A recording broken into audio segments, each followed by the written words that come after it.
Bonjour à tous et bienvenue dans ce Suisse Bliss. Nous sommes le 14 avril 2023 et aujourd'hui on va faire le point sur la Suisse, le point sur le Crédit Suisse et l'UBS et le point sur les marchés en général pour voir un petit peu ce qui se passe, voir où on en est, voir qu'est-ce qui a changé. Fondamentalement rien n'a changé et si vous avez suivi les Morning Bull Live de ce matin et du reste de la semaine, eh bien vous savez déjà plus ou moins que les thématiques du moment c'est l'inflation qui se dégonfle, les taux qui vont arrêter de monter et la récession qui pourrait éventuellement se pointer à l'horizon.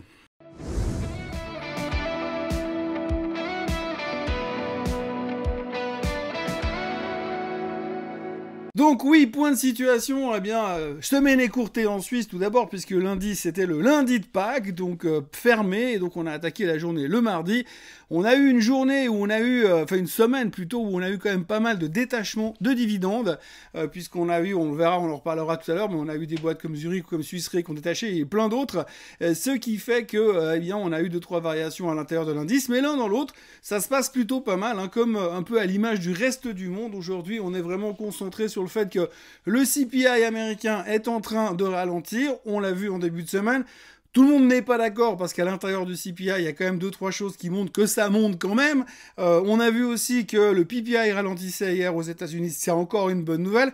On parle que très peu du fait que les chiffres de l'inflation ne diminuent pas en Europe, pas du tout par rapport à ce qui se passe aux États-Unis. Mais comme d'habitude, les États-Unis sont le nombril du monde, donc on reste concentré sur ce qui se passe à New York principalement pour pouvoir avoir une vision du futur, donc on se concentre uniquement là-dessus.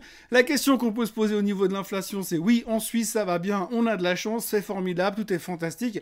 Alors tout est fantastique, oui, mais par contre si on regarde 2-3 petites choses quand même, il faut quand même noter que globalement, dans le monde, aujourd'hui, le sucre est au plus haut de tous les temps. Donc effectivement, vous me direz, oui, mais moi, je mange pas du sucre tous les jours. C'est pas vrai. Vous en mangez tout le temps dans plein de choses. Donc du coup, le sucre, tout le monde est touché directement ou indirectement au niveau de l'inflation. Nous, en Suisse, de toute façon, quoi qu'il arrive, chaque année, on a les assurances maladie qui nous font péter l'inflation. Mais ça, on n'en parle pas trop parce que ça fâche. Donc du coup, eh bien, on a quand même une certaine inflation qui est un peu dérangeante.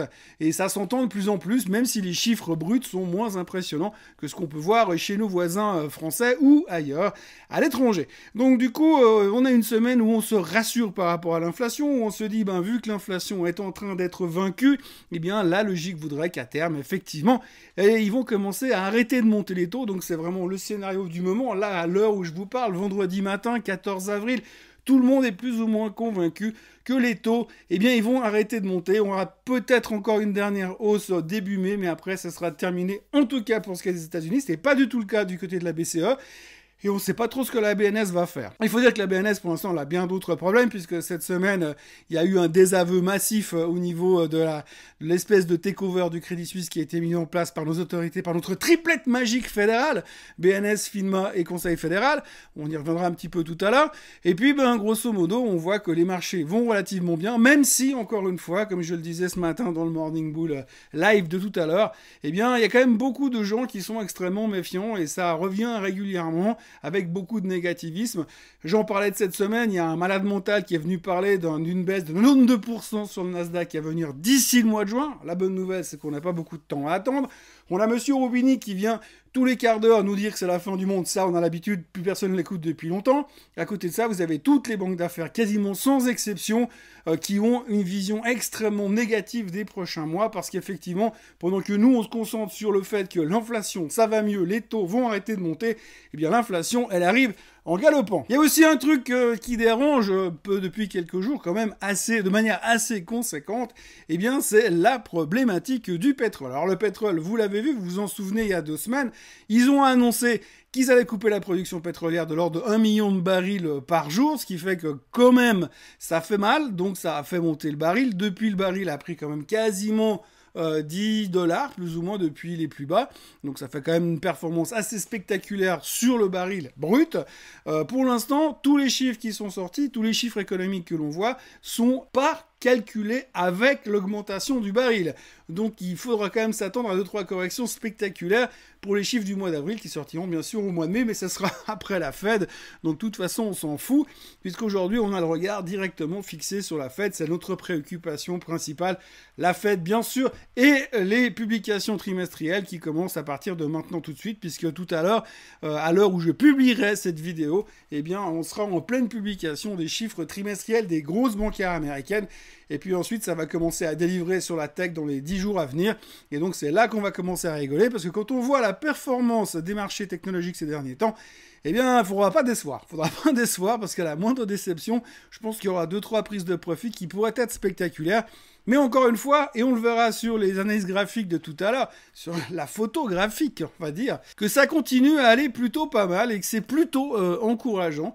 Et franchement, même si j'aurais tendance à vouloir abonder dans le sens de ces banques d'affaires qui sont très prudentes, force est de constater que pour l'instant, le marché ne veut pas baisser et que tout ce qui est mauvais est considéré comme bien parce que ça veut dire qu'on va arrêter de monter les taux et que de ce côté-là, eh bien, ça donne une certaine envie d'y aller. Alors peut-être que c'est de la spéculation, peut-être qu'on est en train de reconstruire encore une fois une nouvelle bulle.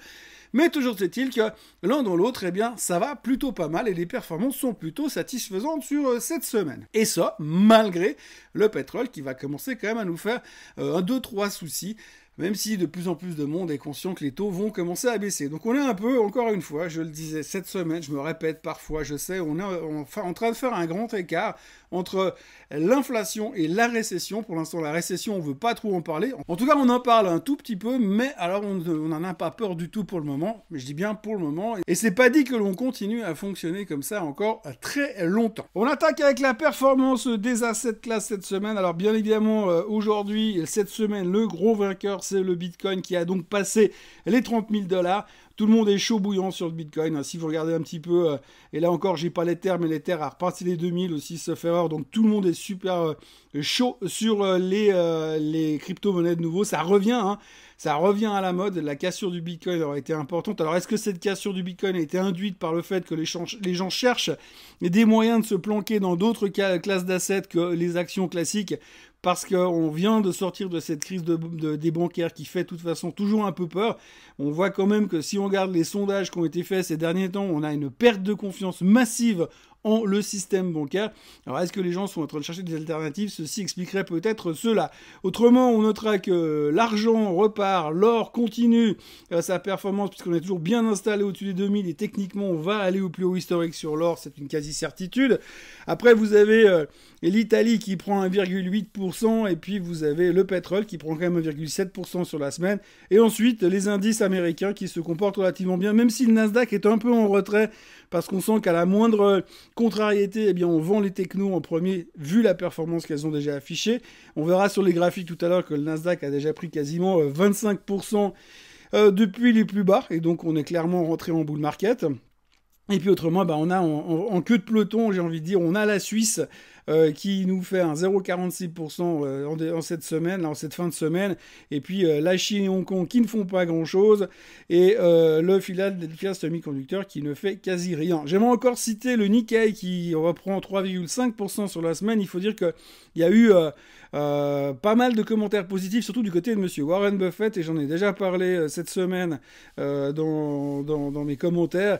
Le Japon est en train vraiment de faire quelque chose d'assez intéressant, et en plus, monsieur Warren Buffett a déclaré à mot couvert qu'il était en train de chercher par tous les moyens des solutions d'investissement au Japon, parce que pour lui, il y avait un mouvement qui était en train de se dessiner, qui était relativement intéressant. Donc, à surveiller attentivement ces prochains temps. Si l'on passe au SMI, alors le SMI sur une semaine c'est un peu difficile à se rendre compte vraiment parce qu'il y a eu beaucoup de détachements de dividendes.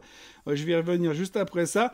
Donc nous avons Richemont qui prend la tête, suivi de Crédit Suisse qui ne veut pas dire grand chose, et d'ABB qui a été upgradé durant la semaine.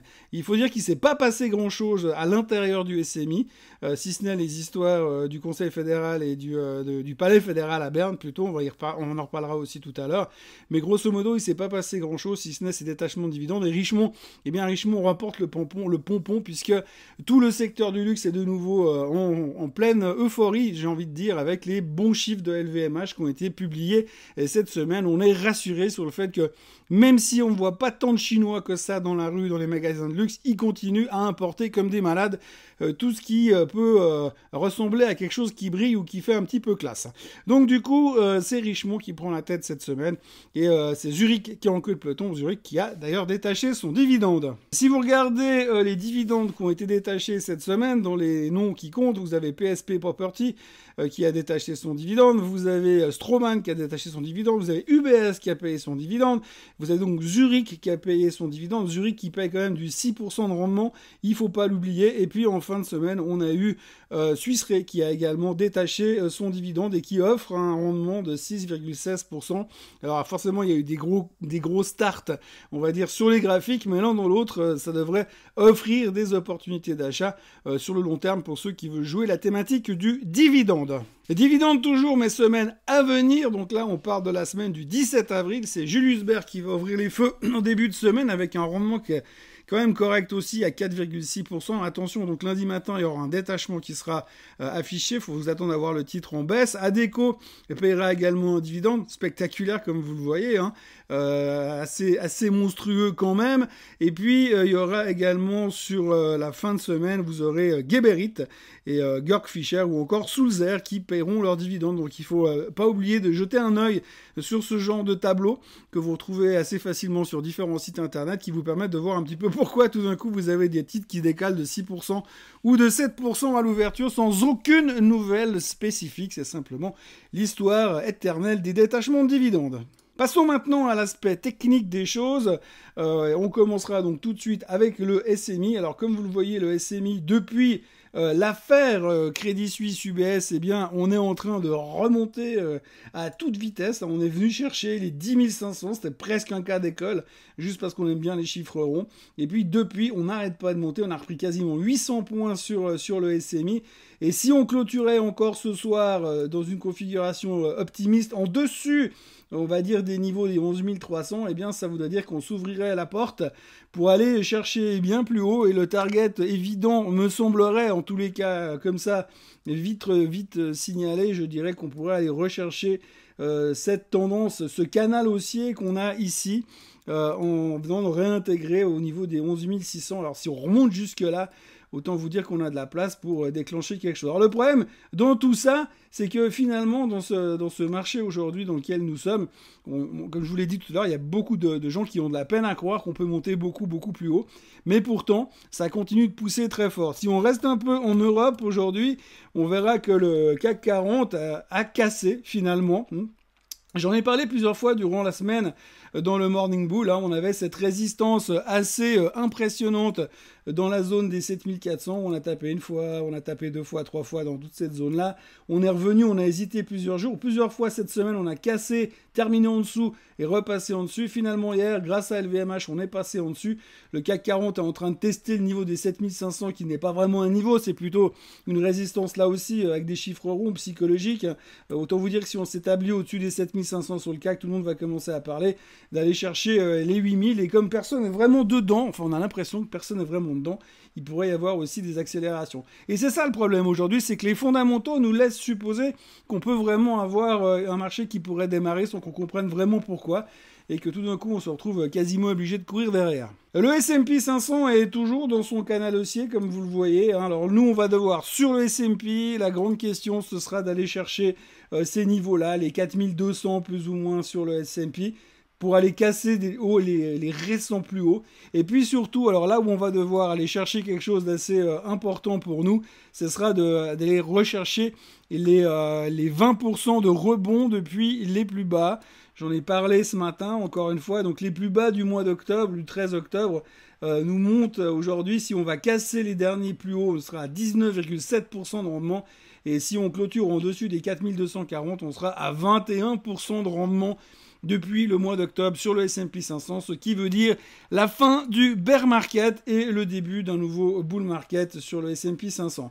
Donc c'est un peu ce que tout le monde regarde aujourd'hui et c'est ce qui continue à donner une certaine dynamique au marché.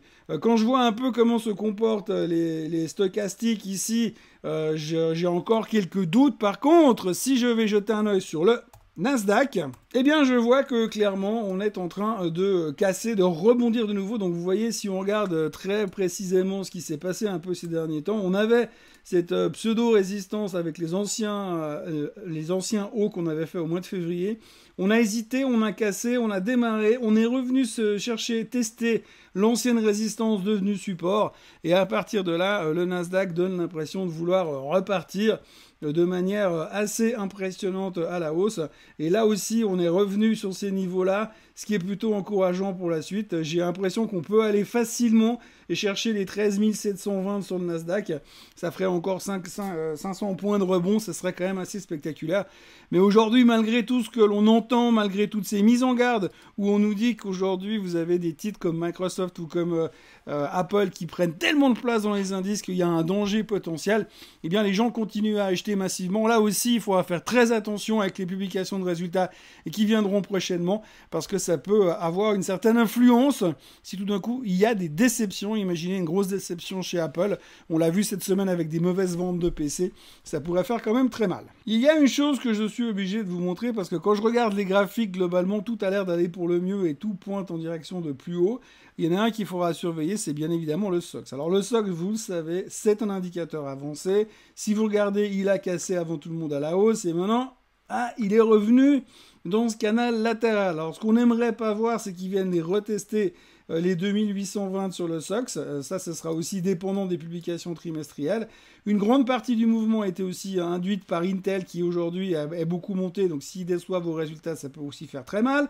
Donc on doit faire attention. Là, on est en phase d'hésitation. Ce serait bien que le SOX réussisse à confirmer et revenir s'établir en dessus de la résistance des 3130 pour pouvoir rassurer un petit peu tout le monde. Mais c'est quelque chose qu'il va falloir observer assez attentivement, parce que quand on regarde ce qui s'est passé sur d'autres titres semi-conducteurs, comme Nvidia par exemple, vous voyez qu'il y a de quoi faire pour corriger si jamais il y a des choses qui viendraient à nous décevoir. Et quelques titres que je voudrais vous montrer aujourd'hui en termes de graphique. Donc souvenez-vous, vous m'avez déjà assez entendu parler de Rush. Je parlais de ce point extrême qu'on avait fait à l'époque du Covid en mars 2020, qu'on a été cassé, et maintenant on revient en dessus de ce point, donc c'est plutôt encourageant. On voit qu'il y a pas mal d'intérêt de nouveau autour du bon Rush. Le chemin est encore long, mais je pense qu'on est en train d'avoir vu les extrêmes bas sur le bon Rush. Ça n'a pas remonté directement à 400, on est bien d'accord.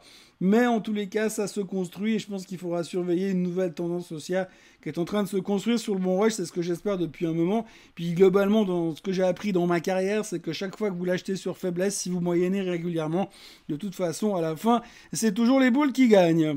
Ma chère amie Novartis, alors aujourd'hui tout va pour le mieux dans le meilleur des mondes, on est d'accord. Vous voyez que Novartis est en pleine forme, elle a cassé le haut de son range. Alors il y a des extrémités quand on va tout en haut, on va chercher les 88 et des poussières, on n'est plus qu'à 1 franc de ces hauts qu'on n'a plus vus depuis quasiment 2 ans. Donc grosso modo, si on allait chercher ces niveaux-là, il faudra faire attention. Parce que je me demande quand même, alors je sais qu'il y a eu 2-3 bonnes nouvelles au niveau des médicaments, mais tout bullish que je suis, je me demande à quel moment elle va pas revenir dans ce range. Et on l'a vu, ça fait des mois et des mois que je vous parle de ce range. Donc si tout d'un coup elle montre le moindre signe de faiblesse, moi je jouerais bien un retour dans le range pour aller chercher en bas. Bon, il faudrait que le SMI se calme aussi dans sa grande mansuétude, mais je pense que si on voit une faiblesse de Novartis, il va falloir surveiller pour se positionner en essayant de voir ce qui a joué dans le sens baissier sur Novartis, parce qu'on voit quand même que ce range-là fonctionne relativement bien, et après un rebond de quasiment plus de 10%, 15% sur Novartis, je vois assez mal où est-ce qu'on irait chercher l'énergie pour continuer encore beaucoup plus haut. On en arrive à ceux qui ont détaché les dividendes. Donc Zurich, si vous en y aviez, forcément ça fait un trou sur le portefeuille. Mais c'est pas grave, c'était juste un détachement de dividendes. On est revenu sur les bas du range, donc pas grand chose à dire. Je pense que ceux qui jouent de l'investissement via les dividendes doivent continuer à profiter de ces opportunités de détachement de dividendes pour se repositionner. Le dividende est confirmé, les rendements sont plus que corrects. Il n'y a pas trop de questions à se poser, et c'est pas la seule, puisque l'on a également la Suisse Re qui a donc détaché son dividende, qui se fait allumer d'ailleurs, évidemment. Donc vous voyez, le détachement de dividendes, on revient sur les 86. Ça tombe bien parce que c'est exactement le niveau où on avait rebondi à l'époque. Alors pas pour les mêmes raisons, bien sûr, mais je pense que pour ceux qui veulent acheter du dividende, on revient sur des niveaux plus que corrects. Donc voilà, on pouvait aller faire des extrémités à 83 pour tester la moyenne mobile des 200 jours, mais globalement, c'est juste des détachements de dividendes qui font et qui induisent ces mouvements assez spectaculaires. UBS Group a donc détaché également son dividende. Hein. Cette semaine, ça se voit pas beaucoup, hein, ça a détaché, puis direct ça repart derrière. Bon, les dividendes sur les bancaires sont un peu moins impressionnants que sur les assurances quand même, forcément. Donc du coup, eh bien, l'UBS se retrouve relativement bien positionné. Il faut surtout retenir au niveau d'UBS et de Crédit Suisse, c'est que cette semaine, eh bien, on a eu quand même beaucoup de bruit dans les médias parce que les politiciens suisses se sont énervés. Alors évidemment, quand on s'énerve en Suisse, c'est toujours un petit peu particulier parce qu'on a tendance à s'énerver gentiment. Hein, faut pas fâcher, faut pas déranger, faut pas faire de bruit. Néanmoins, eh bien, le Conseil national, 2 fois de suite, a refusé, a montré sa désapprobation par rapport aux mesures qui ont été prises pour sauver le Crédit Suisse. Alors, M. Berset s'est défendu. Enfin bref, c'est de la politique. Hein. Les gars, ils ont brassé de l'air toute la semaine. Ils ont gesticulé toute la semaine pour dire « Oui, on n'est pas d'accord. On fait des votations symboliques pour dire qu'on n'est pas d'accord. Mais on peut rien faire. » Non, on peut rien faire parce qu'effectivement, de toute façon, le Conseil fédéral, la FINMA, la BNS avaient déjà pris la décision. Les crédits avaient déjà été accordés. Et de toute façon, il n'y avait pas vraiment d'alternative, selon M. Berset, qui est un expert en finance, on le sait. Mais selon M. Berset, eh bien, il n'y avait pas d'autre solution. Ça aurait été beaucoup trop dramatique de vouloir l'assainir et ça aurait été trop dramatique d'avoir une faillite pour la réputation de la Suisse. Donc, du coup, eh bien, les conseillers nationaux se sont rebellés avec fureur. De nouveau, une fureur édulcorée pour dire qu'ils n'étaient pas contents. Voilà. Ouh, alors attention, il paraît même qu'il y en a un qui a tapé sur la table. Donc ça fait très très peur quand on voit des politiciens suisses qui s'énervent. C'est très inquiétant. Toujours est-il qu'à la fin, eh bien finalement, on s'en fout puisque le résultat c'est que le Crédit Suisse va quand même se faire absorber et qu'à la fin de l'année, le titre sera retiré du SMI. Qu'aujourd'hui, ils sont en train de réfléchir comment est-ce qu'ils vont se positionner dans cette nouvelle structure. Là, on entend dire qu'ils voudraient garder l'entité Crédit Suisse en Inde. Comme ça, on ne sait jamais. Au cas où il y a une daube, ils peuvent toujours se débarrasser de l'entité là-bas. Bref, tout ça pour dire que grosso modo, ça repart comme d'habitude. On a fait beaucoup de bruit toute la semaine, mais tout ça pour dire que à la fin, on fait rien du tout et puis ça reste comme avant.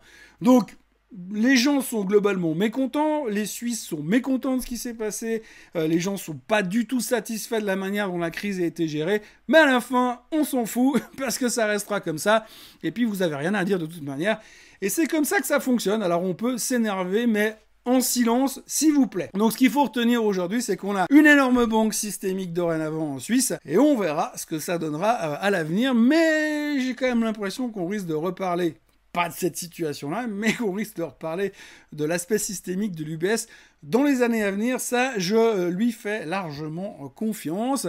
Le passé nous l'a déjà montré, et ça m'étonnerait que le concept du greed is good ait totalement disparu, comme par miracle, du système bancaire en l'espace de quelques semaines. Voilà ce que l'on pouvait dire grosso modo de cette semaine de marché, de cette semaine qui a été drivée par l'inflation et les peurs, les éventuelles angoisses de récession. C'est pas terminé, ce sera le sujet de la semaine prochaine, mais la semaine prochaine on va également parler beaucoup de tout ce qui est chiffres trimestriels, puisque ça va arriver en masse ces prochains temps. C'est bien, il y aura des trucs à dire, et à voir les réactions qu'il y a par moment, ça risque d'être méga spectaculaire. On peut aussi dire systémiquement spectaculaire, ça devrait le faire. Bref, tout ça pour vous dire que merci de m'avoir écouté ce matin. Encore une fois, merci d'être 30 000 followers sur la chaîne Swissquote. Ça s'est produit cette semaine aussi. Il faut quand même le signaler. On est super content d'être arrivé jusque-là. Maintenant, tout le monde me parle des 50 000 et de ce que je vais faire pour les 50 000. Pour l'instant, j'ai rien prévu du tout, mais je n'exclus pas de faire un pari débile encore. Mais ça ne touchera pas ma capillarité cette fois. Voilà, en tous les cas, je vous souhaite une excellente fin de semaine, un excellent week-end. Et puis, on se retrouve lundi pour un nouveau Morning Bull Live. D'ici là, n'oubliez pas de vous abonner à la chaîne Swissquote en français, si ce n'est pas encore fait. Et puis, de liker cette vidéo, de la partager. Et bien sûr, de revenir lundi matin et puis vendredi prochain pour un nouveau Swiss Bliss. Bon week-end à tous. Bye bye.